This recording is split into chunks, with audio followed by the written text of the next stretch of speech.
And welcome back to the Press Start Podcast. I'm your host Vic, aka Mr. Never Chillin'. This episode number 67. Of course, I'm joined by my co-host Lunatic Oblivion. Hey guys, welcome back. It's another beautiful week. Like really warm for some reason up here in the Northeast, isn't it? no, no, Like no doubt about that. awkwardly hot.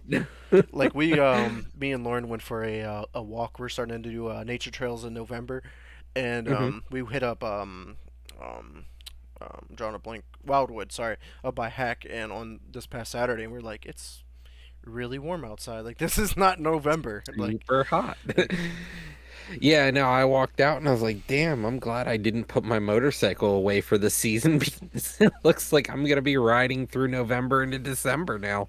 Right. Clearly, global warming is here, and climate change is a legitimate thing for sure. Because as a Yes, kid, like it November, is. we could be looking at snow right now. Yeah, no, seriously. And like honestly, Christmas, I still remember when we had 70-degree Christmas the one year, and I was Yeah, like, well, who needs a coat? yeah. Coat now, I'm good. Next Santa's week you're sick. coming in a freaking pineapple t-shirt this year. He brought the summer. Merry Christmas. So Vic, I see here you've only played two games this week. Yeah, No man. way, dude. No, you've only played Modern Warfare and Valorant. Yeah. Literally all you've done is binged Modern Warfare 2. Yes, very much so. I'm still in the midst of I'm playing through act- the campaign, and I've been really enjoying that part. I finally got through the whole survivor alone mission when they turn on you, per usual. Like that was not expected, at this point, not expected. So that was interesting, and I'm really curious to see how it plays out the rest of the way. Like you got to team up and see if you can turn the tide and see Yep, how it goes. I think I have about three missions left if Google's accurate to me today. like two or three, yeah. Yeah, so I think I can beat it within the next stream or two. So I'm really excited for that. But the multiplayer, man, I've been grinding the fuck out of that. I'm already max level 55. I have about 15 guns I think maxed out. Like I'm just trying to grind out as many levels as I can to get all the attachments, and it just progresses you through. And then I'm just gonna find out which gun that I play with the best. So it's definitely a work in progress. And obviously Warzone 2 comes out in Yeah. about 10 days, and Season 1 starts out in 10 days. Like there's so much going on in Call of Duty. Honestly, I'm excited to see a lot of this community move to Warzone and then I can find myself in Call of Duty because I'm doing the same thing. I'm working through guns and like some of the guns are great and some of the guns are Nerf guns. Yeah, Like for I'll sure. shoot some dude 10 times and they're just like plink, oh you're dead. I'm like, What?" Yeah, like where's the balance at? Yeah, there's a couple guns Yeah. right now that are just way too overpowered, like the Fennec or that SR-28 or whatever it What is. about the marksmanship shotgun? Yeah, that's the SR-208, and it's literally like it's a Like shotgun, it's a marksman rifle, it's a sniper rifle, whatever you want it to be, it's going to be at all times. it's just not an assault rifle. You can't just rapid fire it. So like Thank the goodness. only downside. Right. So I mean, other than that, no. Valorant. We got our ranked Valorant session in last week, and it was. I think we went what 2-1 in our three games.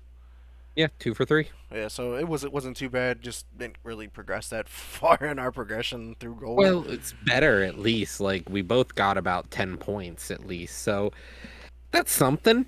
Yeah. I'm hoping tomorrow we can at least net another 10 to 15 and get ourselves, you into gold 3, me back into gold 2 cuz like I'm pretty close. Yeah.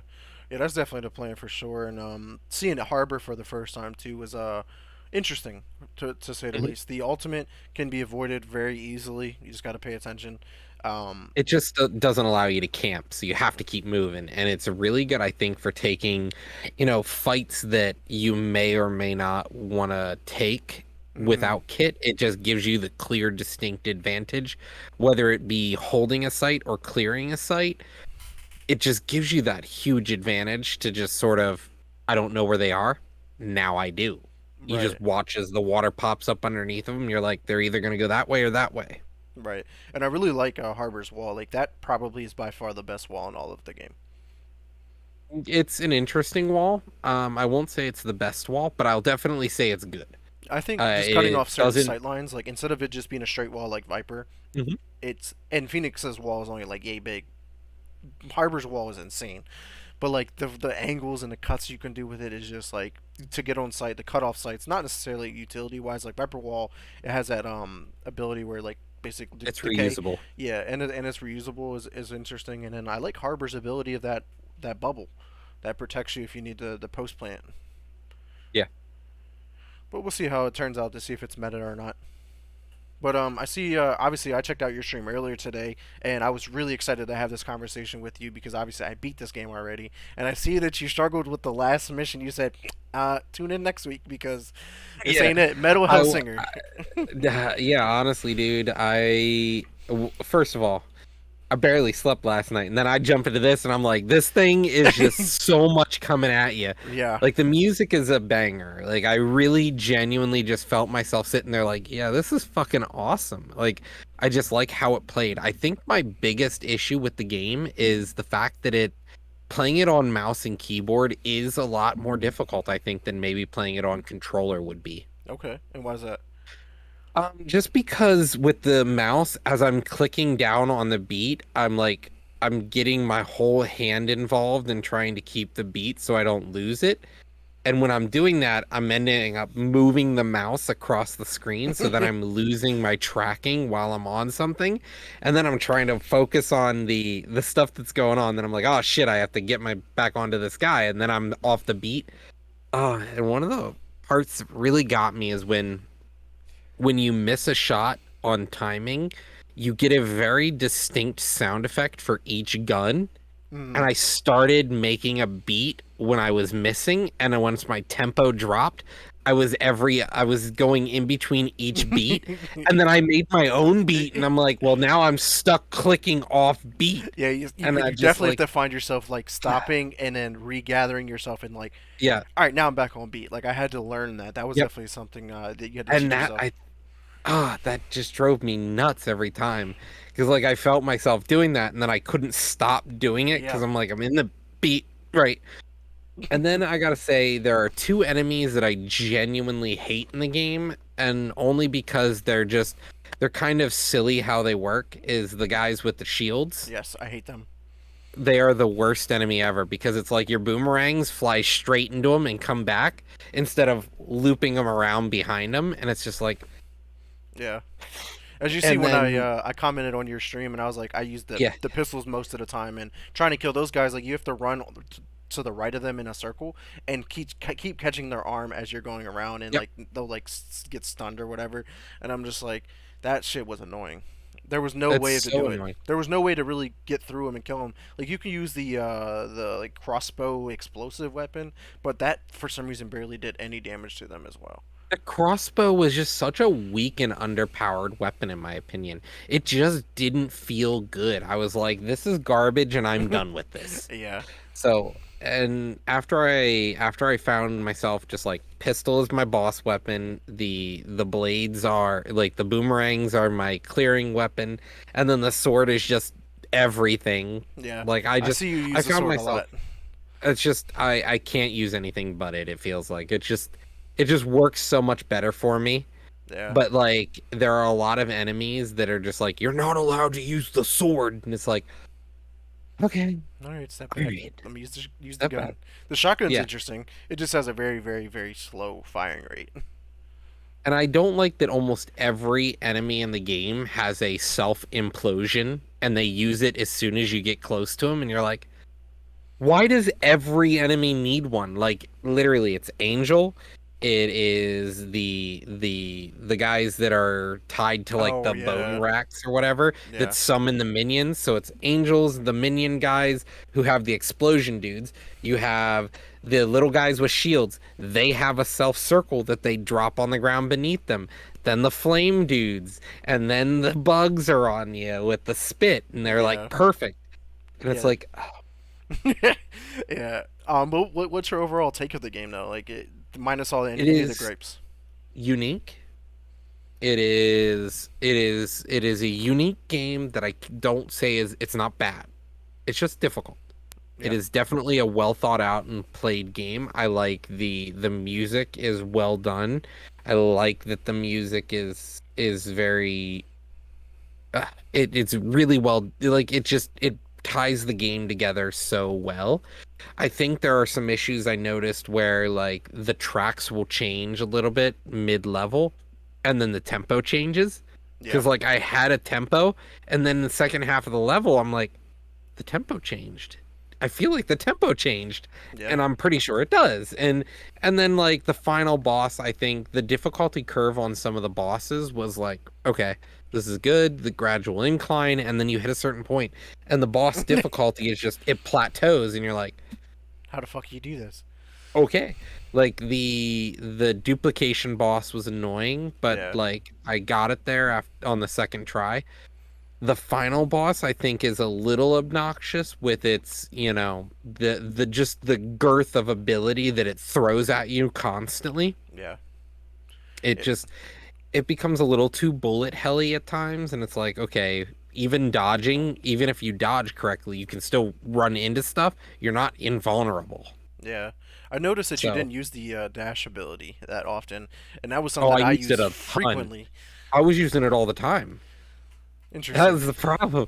Yeah, like, but I wasn't getting my dash on beat sometimes, so I was like, just small little dashes, and I was like, well, it Yeah. was an interesting game, I'll say the least, and it wasn't bad, but it's not game of the year material for me. Yeah. Fair enough. Um. I just think it's definitely it's a fun music themed game. Like I would say it's better than any other dance game we have on the market. It's just it fits the music game genre really well.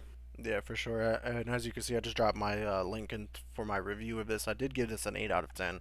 I thought this was just solid all the way through. I didn't Mhm. really have any gripes to it. Like, music was great. Combat was really fucking smooth.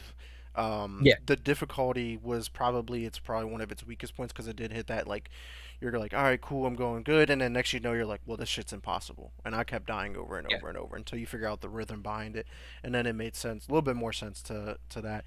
The story was, I thought, fun because like you basically are playing as the unknown who lost her voice due to the Red Judge, and then Pius, who was an archangel at one point, was just a skull, and he teams up and he's the voice of the whole game, and you're trying to take down the Red Judge, and then like you haven't got to the ending, so I'm not going to go any further after Spoiler. that. But Yeah, there's just so much to it. Like the story just feels connected. Each story felt like each mission it felt like it connected really well, and even the cutscenes. The cutscenes were nice, even though like some of them weren't like legitimate like CGI animated whatever. They were like yeah. hand painted drawings that were like moving in a way. And that was just a different take on like a cutscene, and it just looked really good. I don't know why. Like the art style was just really appealing to me. Yeah. And I thought all of the animation through the gameplay was crisp. Like there was a little bit of blotchiness in some of the cutscenes when they rendered and they moved from scene to scene. They weren't always crisp, Yeah, but like the gameplay itself was always crisp. yeah. It's just really one of those indie games that you got to check out. And for those who missed out on it, it's on Game Pass, so you have your opportunity to do so. But Roger, I know how's Vampire Survivors been? So that's a game, as we said, that came out. It came out as a full game 2 or 3 weeks ago on Game Pass, like the full launch, and it was a single developer building this game, I believe. And it honestly is pretty fun. Like I find myself wanting to jump back into it all the time, Hmm. and like it's sort of a nice session game because you can just pick it up for 30 minutes. That's a run, you're done. Okay, that's interesting because we're going to cover here in a second. But Vampire Survivors actually come into Xbox Game Pass, like the console, and this will be a chance for me to actually check this out because like I usually try to play most of my games on the console. And one of the nice parts about it is it's kind of an auto battler, so like you can turn your brain off mostly. You just have to you're sitting there dodging. It's a bullet hell game that plays itself Hmm. as long as you dodge the bullets. Okay. Yeah, I think it'd be nice to pick up and have something to hop into while I'm waiting for people to get online for Call of Duty, because sometimes they're Mhm. they're taking a little bit longer than expected, and might be able A to just little. hop in. Yeah, something. Yeah, a little. Yeah, they're pretty crazy. But yeah, man. Anything else? Any other games you wanted to cover that you played this week? No, honestly, the games I played this week, it's been the same thing. Putting a lot of time into Overwatch, played some ranked, played ranked Valorant, played Call of Duty. And then my story games have kind of whittled down because like there's not much I'm playing story wise, but this week let's Yeah. actually get to the big news this week, and that is our game releases. What on our list here is your most anticipated game, Vic? Like, Most let's be honest. Yeah, I mean, most anticipated has to be God of War Ragnarok, and I But you're mean, not even I'm gonna not gonna play play. it. I'm not gonna play it because I don't Yeah. have a PS5. So I mean, out of this list, it's the most anticipated. I mean, most anticipated game that I probably But you will have a play. PS4. Yeah, I do, but I'm not gonna play it on there. Um, Return to Monkey Island was a surprise that they announced it's coming to console because this was supposed to be like a PC exclusive at some point, and then even just Switch, I think it was. And then they were like, "Hey guys, it's also going to come to Xbox and PlayStation, and it's coming to Game Pass day one on November Mhm. 8th." So like that could be a game to check out. I've never even played any other ones, and it seems like a simple indie developed like story driven game. So might be a game I can check out and stream and get some content on for Shoot to Win. Yeah, definitely. And thing to keep in mind for Return to Monkey Island, it's only on the PS5, but Yeah. will be on the Xbox X and S. Yeah, and obviously playable on the Xbox One via cloud. Hmm. So that's awesome. But Switch man has a big week here again. Honestly, they're getting Oddworld Soulstorm, which was a PlayStation exclusive, coming to the Switch. Sifu, another PlayStation exclusive, coming to the Switch. And then obviously we got Sonic Frontiers, which is coming to all platforms, but it's also coming to Switch as well. And this is a pretty big game here, honestly. And then they're obviously getting the Atari 50th, the anniversary celebration collection, and they're getting Resident Evil 2. Like that's a lot of games that are coming to the Switch. Pretty big games Yeah, too. and they're also getting a remade game, Tactics Ogre, as well. Like there's a lot, yeah, coming to the Switch this week alone. And honestly, still none of it really like Sonic Frontiers chose a bad day to launch, like a really bad day. Like the day before Ragnarok, it's just gonna be like it's gonna be a blip and then it's gone. And It's gonna honestly, get the same treatment that Immortals Phoenix Rising got when it released right around the same time as Cyberpunk. Like it was just like yep. nobody even knew it existed, and we're like, this is a really great Ubisoft is game. like, here we tried to make like a first person single player game. Here you go, and we're just like, we don't want this, and Yeah, they're just like, Cyberpunk. fine, we're gonna make our other garbage instead. Yeah, so like I think that's exactly what's gonna happen here. But Sonic Frontiers, I'm still up in the air about it. I don't think it's gonna be a good game. I don't think it's gonna be a good game either because I think it just feels like Hey, appreciate it's the gonna follow, be, Leno. Appreciate you, bro. and I feel like it's just gonna be one of those games that just kind of disappears. It Hmm. just I feel like it's rushed. Yeah. It doesn't look polished. It kind of reminds me of Pokemon in the sense that the newer ones, there's just a lot of open dead space. Yeah, I definitely Like agree. the fact that there's a lot of like just open content that is not filled with anything. Yeah, definitely agree. And then obviously we've seen the gameplay reveal in regards to like combat and stuff, and that looks very, very, very lackluster. It's very lack. It's just all you're doing is boing, It, boing, you're and then done. running in circles, and then like you can hit him or some shit. I'm like, not too excited for Well, that it's one. like do you remember Pokemon Rangers on the DS Oh or whatever? yeah, And you had to circle the Pokemon. That's what you're doing with Sonic. You're literally just running around trying to circle your opponents to deal damage. yeah. So I like my friend Dre. He hit me up, and his son, my godson, is a huge Sonic fan. He was like, "Hey man, what do you think about Sonic Frontiers? Should I pick it up?" And I said, "Bro, this game is a game that you got to pick up when it's on sale. This is a game that you don't buy at full price.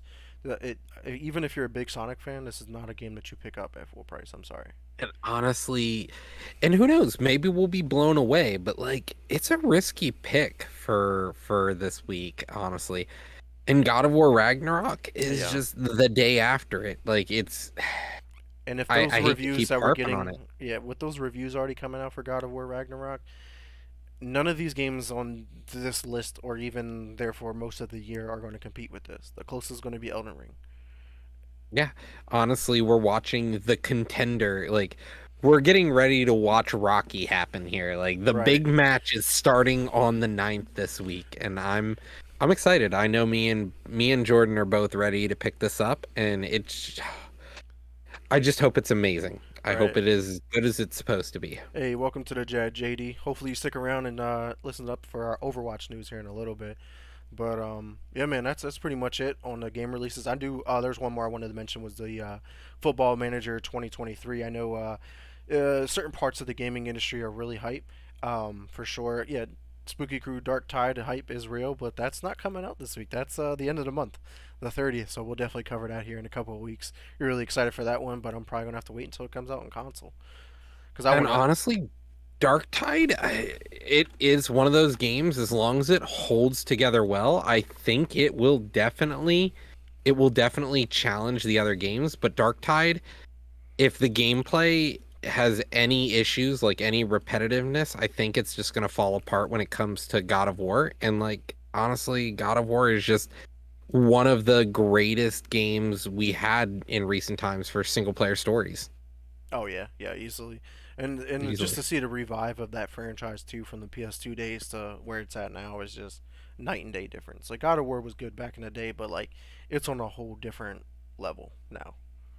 Yeah, it is like better than Spider-Man. Oh yeah, Like easily. Spider-Man was good, but this was better, and I'm just already excited to see how good of a game we get.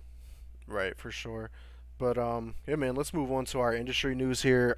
First up, we just gotta cover this just a little bit here.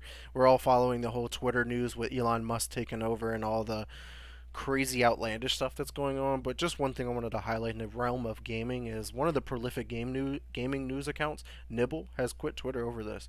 He said ever since Elon Musk has taken over, he just has not agreed with anything that Elon Musk has been doing. So he just said, "See ya, I'm out. I'm out. I can't do this no more." What's your thoughts on this whole Twitter stuff, man? Honestly, it's just the same thing we're getting with Facebook. We get to the point where you can't grow an industry, and that's how industries work. They have to grow. That's Mm-hmm. that when you have a publicly traded company. Now, Twitter is no longer publicly traded, because, well, it is and it isn't. There isn't a board of directors anymore. Right. So Elon is solely buying up the stocks and buying the shares and bringing and consolidating it under himself.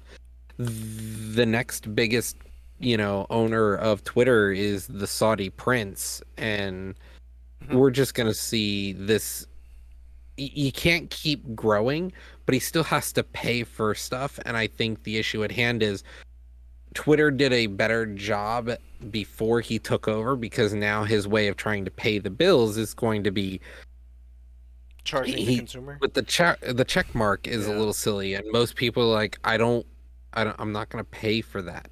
Like, and honestly, I think a lot of people are going to bend and they're going to pay for it, but I think right now it's that backlash that's trying to push against it. Mm-hmm. Yeah, it's interesting with the whole checkmark thing, like charging them a monthly fee on that. Like, granted, yeah, most people who have that can afford it, and that's not a big deal to them. But it's the fact that people who earned that checkmark, that were that worked all of those nights and all of those days, like to get to that point where they can get that checkmark. Like they weren't a known brand off of the rip. All those streamers and content creators who earned that part now have to pay for it. Like it seems like a repercussion on them working hard, as opposed to Yeah. like Walmart having the check mark. They were going to have it regardless because like they're Walmart, they're already established. I hmm don't know, dude. But now Walmart can afford $20 a month. Right, It's $20. Like Walmart's like, okay, I'll just go fire one of my greeters and I've made money. right. So it's definitely a very interesting thing, and I'm sure we'll follow the whole Twitter thing because it's going to affect gaming one way or another. Because honestly, Twitter's where I get most of my news sources right now for gaming. So we'll see how that plays out. But AMD had an event. Roger, tell us a little bit about what happened here.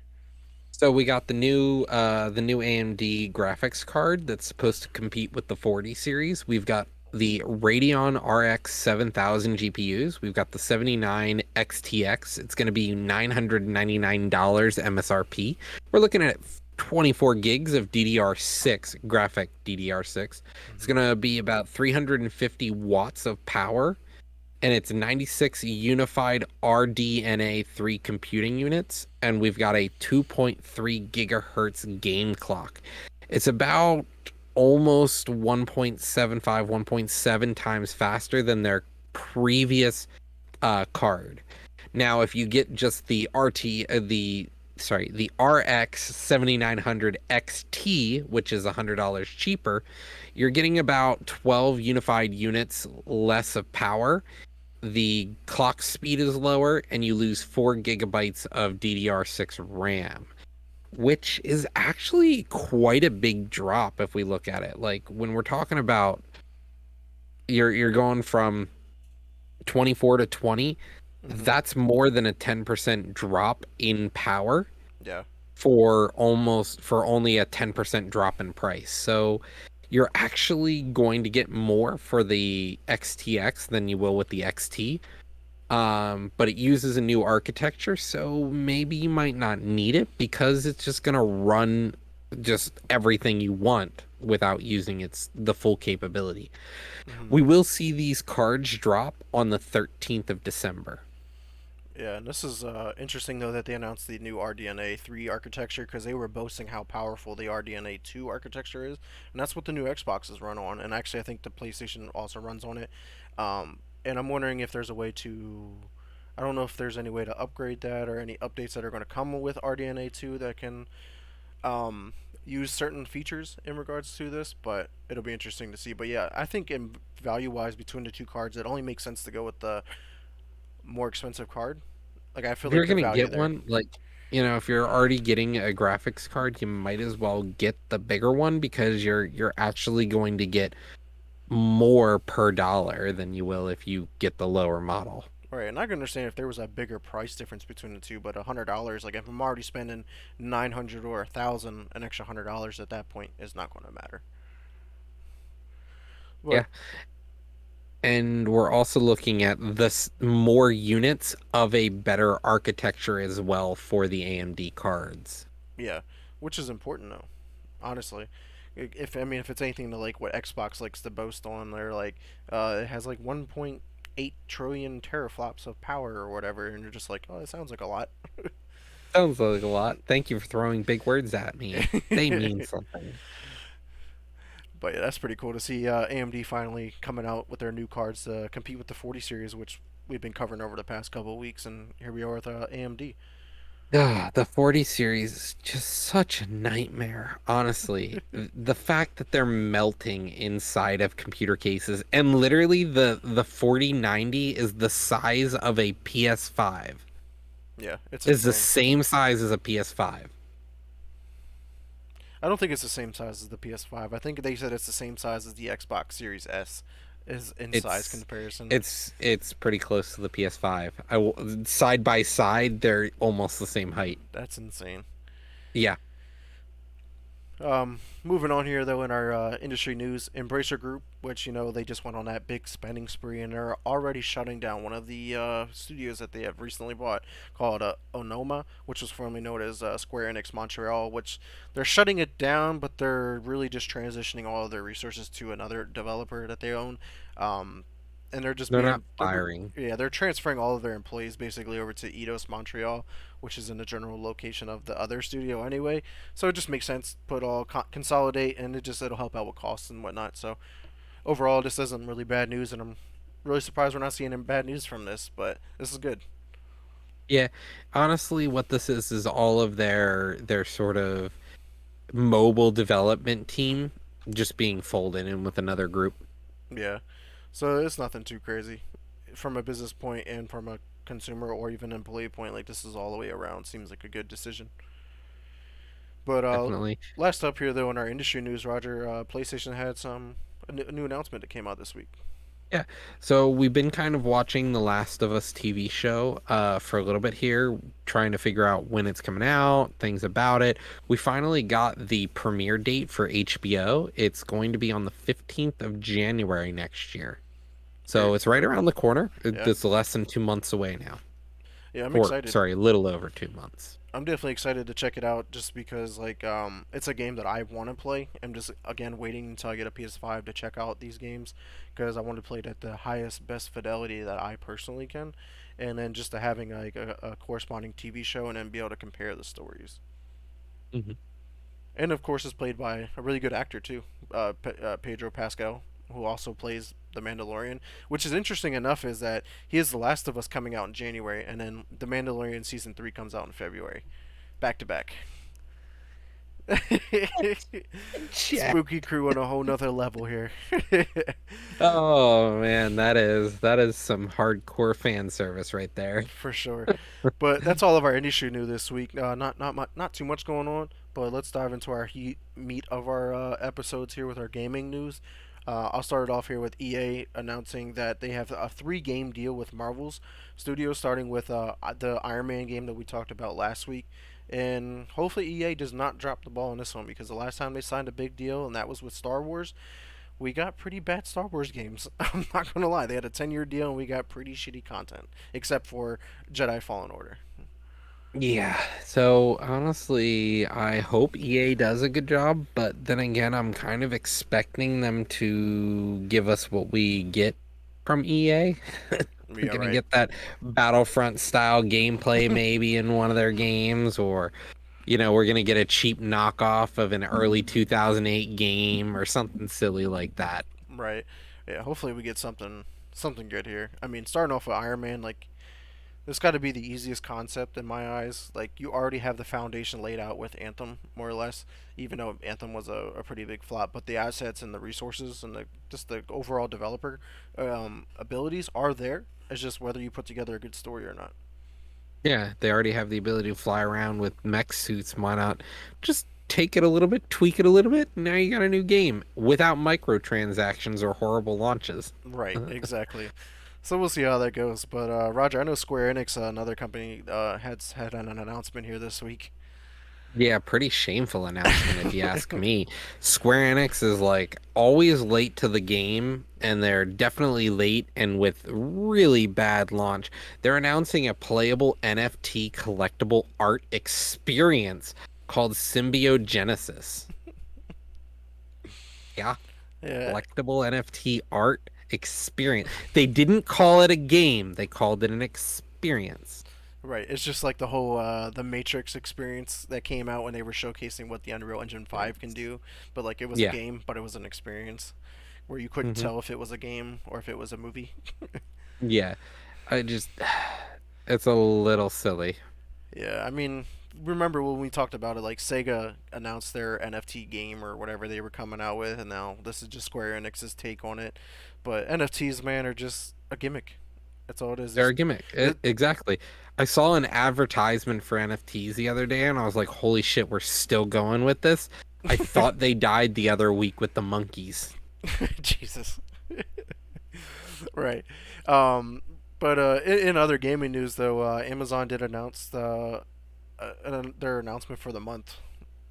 So Prime games for November are Fallout New Vegas Ultimate Edition. So if you have Amazon Prime, make sure you grab your free Fallout New Vegas Ultimate Edition if you like that game, which is a really good game. If you've never played it, now's your chance. And it's the Ultimate Edition, so it has all the DLC, which is really good. Yeah. We also have WRC 9 FIA World Rally Championship, so just another simple car racing game here. Yeah. Like we We've talked got about last Indiana week. Jones. Yeah, Indiana Jones and the Last Crusade. We've got Last Day in June, Etherborn, Whispering Willows, and Facility 47.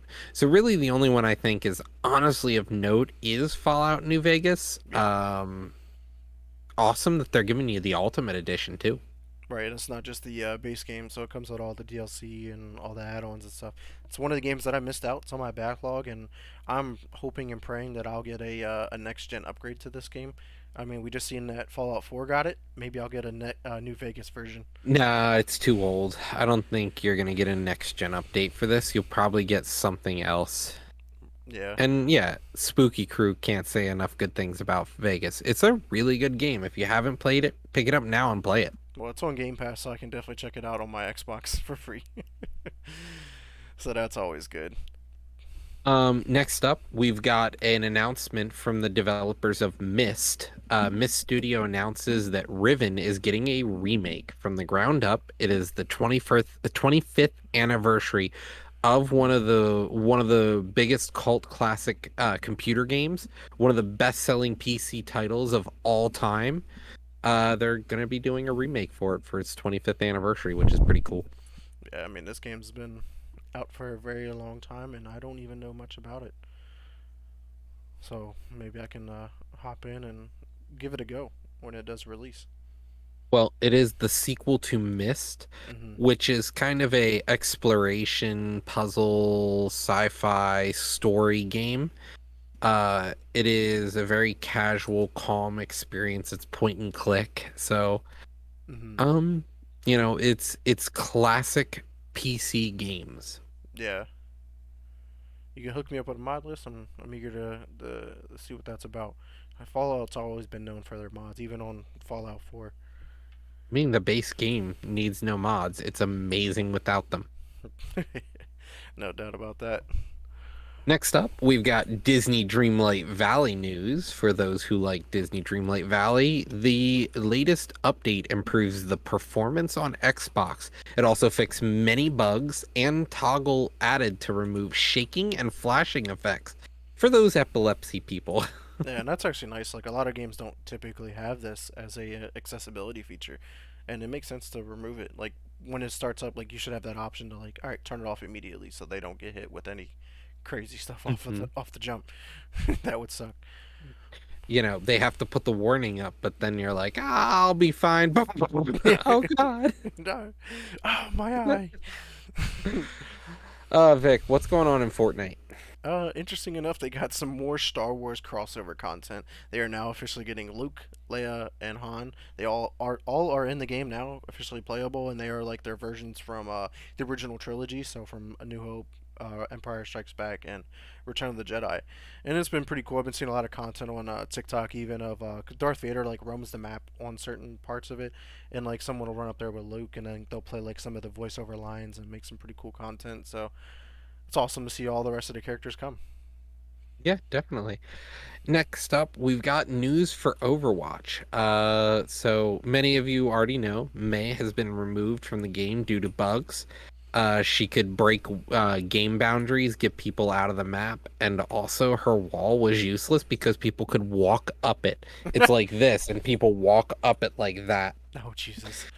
Yeah, she was pretty bad. And then Blizzard, in their infinite wisdom, decided to unbind the Witch Kiriko skin from the bundle. So people like Jordan, who have purchased the skin, now have the extra stuff from the bundle they didn't want, had to pay extra for it. And they're kind of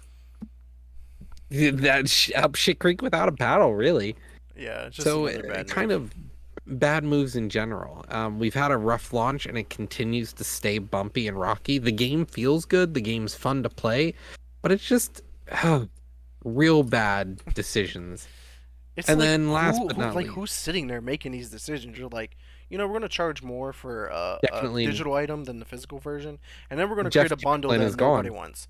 And then Yep. like it's just one thing after another, dude. And then they were like, we're gonna unbundle it, but people who already bought the bundle, we're not gonna refund you any money either. What? You should have just waited. Right, like Yeah. that's so terrible. Like that's not good for the consumer. The people who are complaining about this have already bought the bundle, Yep. and then you're not gonna do And nothing about it.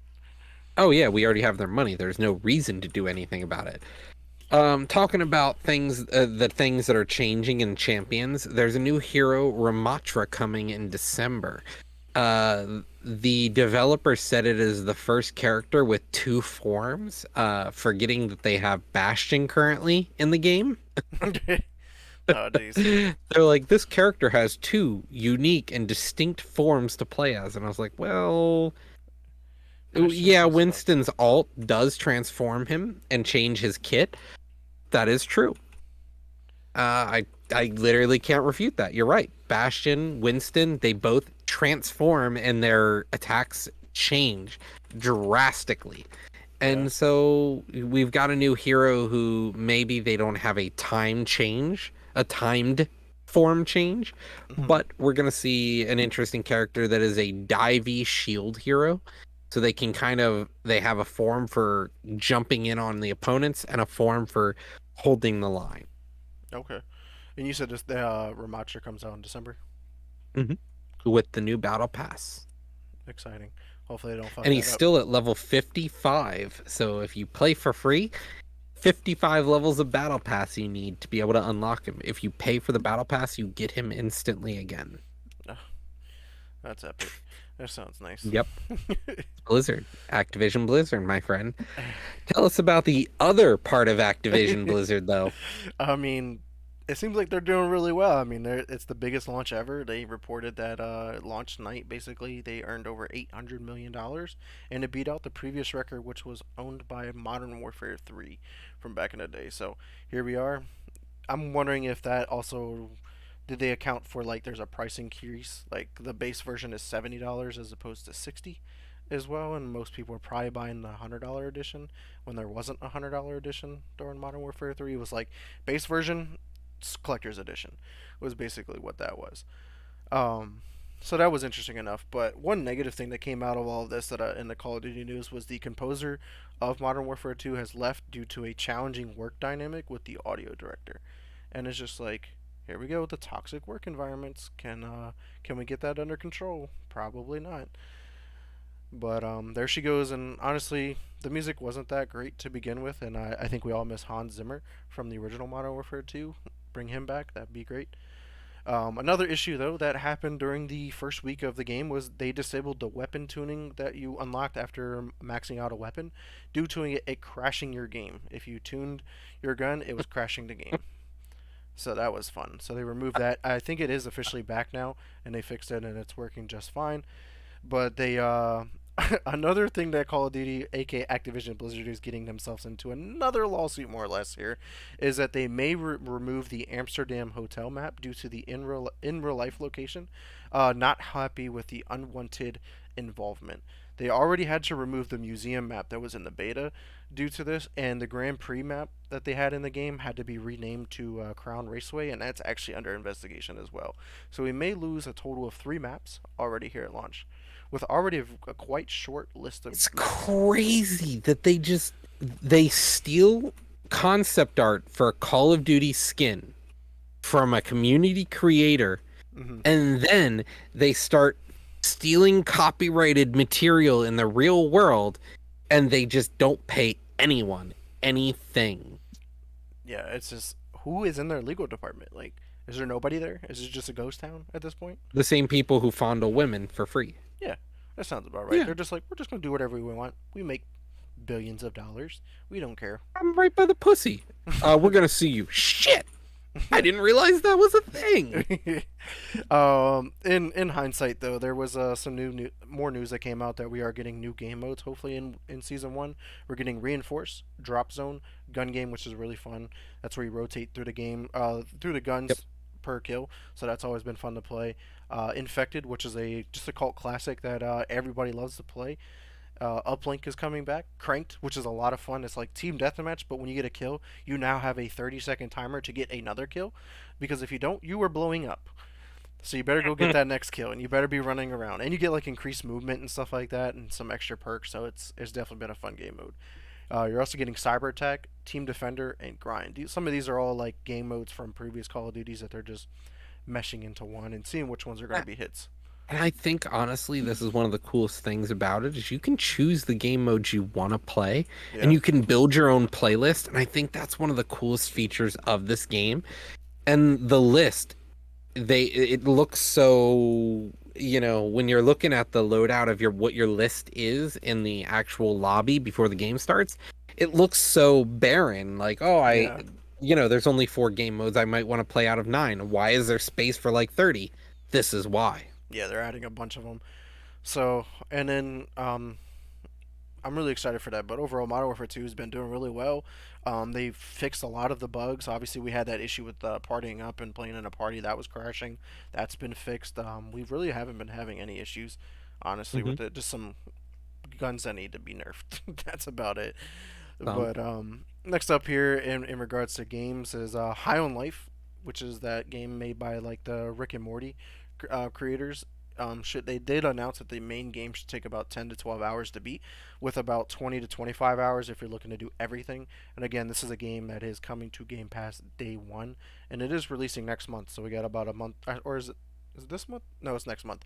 They push it out next to month. December, so that'll be Correct. a fun game to end the year on. Honestly, I'm really looking Yeah, and forward to it's it. not going to be at the Game Awards because it launches in December. So That's fine. Maybe it was smart to do that. Maybe, but like next year we're gonna probably have a lot of good games, and I think this Yeah. one's just gonna be forgotten about by then. Yeah, I mean Redfall, Starfield, Spider-Man 2, Wolverine, just to name a few that are supposed to be coming out. Hmm.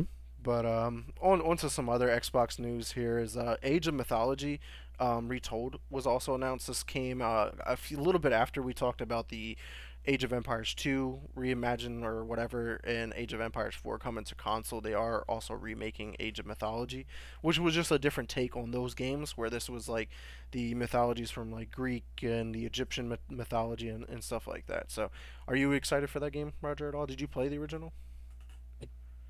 It's been so long, I can't remember. But I probably did at some point because I played a lot of games. Right, for sure. But another one though that's getting its like basically re-release, like coming back here, is Koei Tecmo announces the release date for Fatal Frame: Mask of a Lunar Eclipse for Xbox platforms coming on March 9th of next year. So it'll be an interesting game to check out. This is another like Japanese type of game that I think came out on the Nintendo Wii U, if I'm not mistaken, a while ago. I think that was one of those games that came out during those times. So anybody that's interested, check that out. We did get an official release date trailer from the game called Atomic Heart, which is a game that's been on my radar since its announcement. It is officially coming out next year on February 21st, 2023, and it's coming to Game Pass day one. I highly recommend going out to check out this trailer. This game looks very, very, very polished, and the fact that it's an indie developed game, it blows my mind. So be on the lookout for that. It's already got a 9 out of 10 on Steam. Yeah, because it's been kind of like in a game preview, I think, for some Hmm. people. So Correct. that's fun.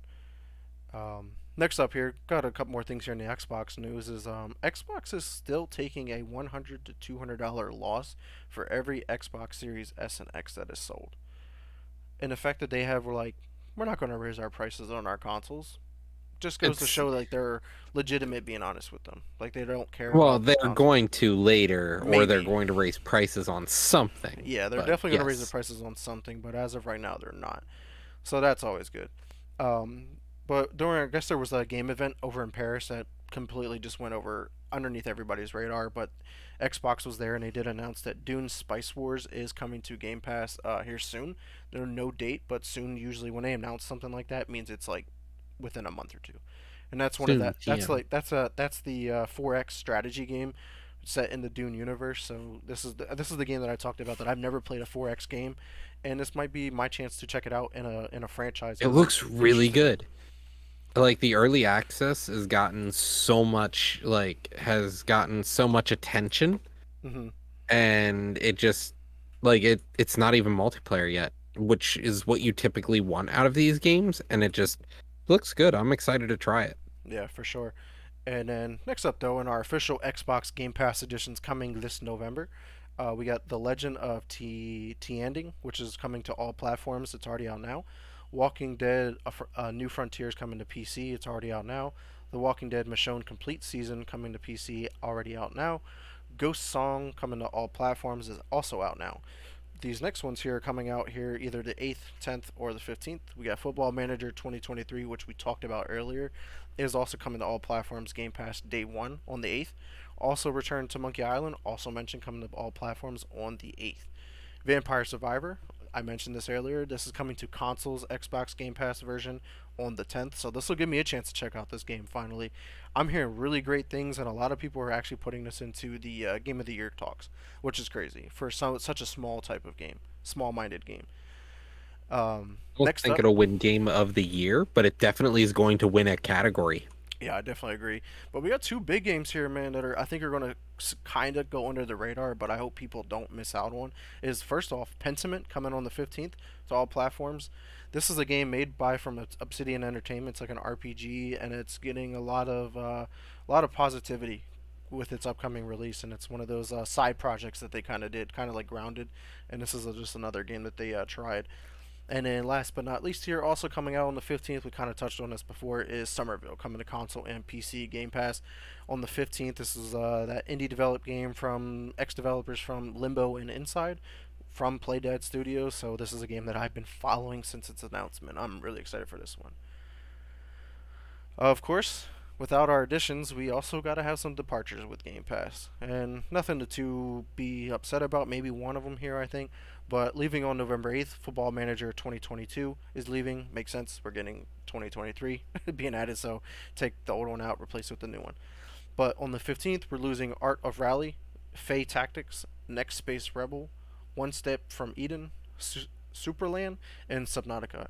The only one here that I'd be worried about it leaving is Subnautica because that's one of the hits. That was on Game Pass, and I've never played it, so I'm definitely gonna miss out on this one.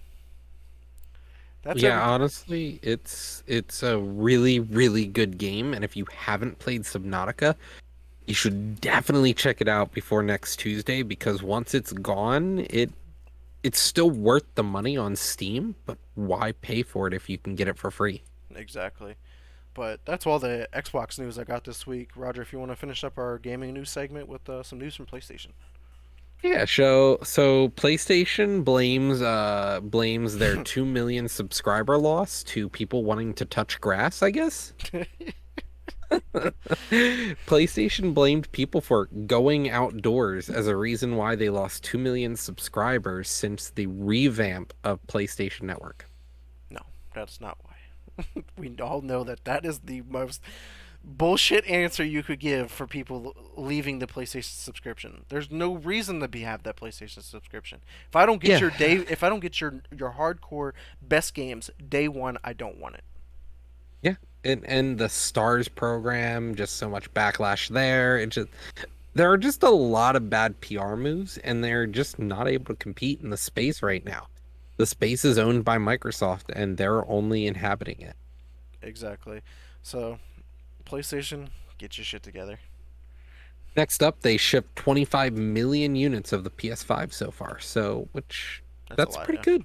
Yeah, Yeah. $500 a pop. That's quite a bit of money. Yeah, for sure. I mean, unless they bought the disk drive list version, which is 100. $400 a Yeah. console. Yeah. Whoa, still a lot of money here. We're looking at, that's easily what 100 million, no, more than that. $1 billion. Right. Yeah, so they're doing just So fine in the grand scheme of quite a things. bit of money. And so next up, we've got the PSVR 2, which is slated to release next year, February 22nd. It's going to cost you $549. It is going to come with 11 games that you have to buy separately. That is going to be Crossfire Sierra Squad, The Light Brigade, Cities VR Enhanced Edition, Cosmonius High, Hello Neighbor Search and Rescue, Jurassic World Aftermath, Pistol Whip VR, Zenith, The Last City, After the Fall, and Tentacular, Tentacular, Tentacular. Tentacular, Tentacular. Whatever you want to say. Bro, when this article came out about the announcement of the PSVR 2 and the price, the fact that it costs more than the goddamn PS5 just said, what the fuck are you doing? Because not Oh, only. well, it costs more than other VR headsets, and you can only play it with a PlayStation 5. Right, so now you have to spend $500 for the console. Then you have to buy the VR headset for $550. Now you're 1,050 in, and you didn't even buy no games yet. Yeah, 950 if you go with the discless. Yeah, this is like some of the worst decisions I've ever made, ever seen from PlayStation. Like, who's running the ship? Is there not a captain on that ship? No, it's just mind blowing, dude. It is insane how much Sony does not put into the thought of their things. They rely too much. So we talk about corporations and their ability to really sell things to their audience, and we talk about the COD syndrome. Yeah. People are going to buy it no matter what. So Mm-hmm. they don't care, and they're banking on that fact. But I think they're noticing now with 2 million people leaving their PlayStation Network subscription in the last, few months here. That's a big loss. At like $15 a pop, that's 20 million bucks just gone. Yeah. And honestly, I mean, remember when we talked about the stats in regards to the PSVR, like one, where it took them like a year to even get 1 million units sold, and how they have 2 million units ready to go for day one? Like, you think you're going to sell 2 million units day one? Or even close to that? day one in the first month? No, First year, you're gonna be dude. lucky. We're in a recession too, where people are spending less money. Yeah, and it's just it's unreal. The price point is unreal. Anyone who buys this is an idiot. Yeah, I'm sorry. The PlayStation VR is the dumbest decision you can make as a consumer trying to get VR. you must be a legitimate PlayStation Sony fanboy Like you can literally play an Oculus Quest for cheaper and better.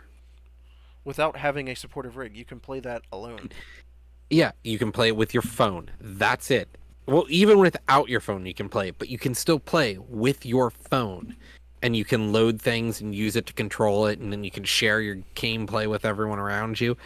Now with the PSVR, you need to have a PlayStation.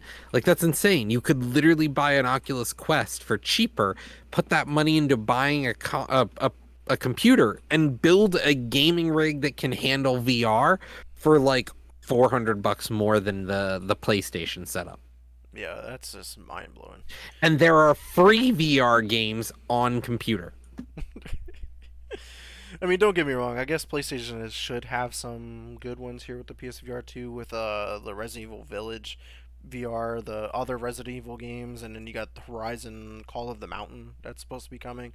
So they are going to have some exclusive games or just games in general that are going to be worth playing on it, I think. Mhm. But all of the 11 that you listed here, none of them have me excited in any way, shape, or form. I watched a video I of them. have I was no like, no. idea. Like, yeah, there's just it's such a poor lineup. Yeah. But man, that's we had a short week in gaming altogether. There's no leaks or rumors to cover either. So that's it here. You got any last comments or remarks before we close out this week's episode? God of War game of the year. Just You, calling it you now. calling it now? Okay. Calling it now. All right, guys. Well, we want to thank everyone who checked us out live here on Twitch, and anyone who checks us out later on YouTube, or Spotify or Apple Podcasts. But Roger, where can our viewers find you at? You can find me at twitch.tv lunatic_oblivion, or you can find me on Twitter at lunatic oblivion without the underscore. And of course, you can check me out at Twitter at Mr. Never Chillin _ Xbox's X Never Space Chillin. If you want a game party up, hit me up there. Facebook is Vic Brubacher. Questions, concerns, hit me up on there. And of course, I'm streaming over on my Twitch at twitch.tv /Mr. Never Chillin. Got my finish up my playthrough of Modern Warfare 2, Modern Warfare 2 multiplayer. I've been trying to stream that a little bit more, and I got a Plague Tale Requiem coming up next, so be on the lookout for that. But want to thank everyone again, and until next time, peace.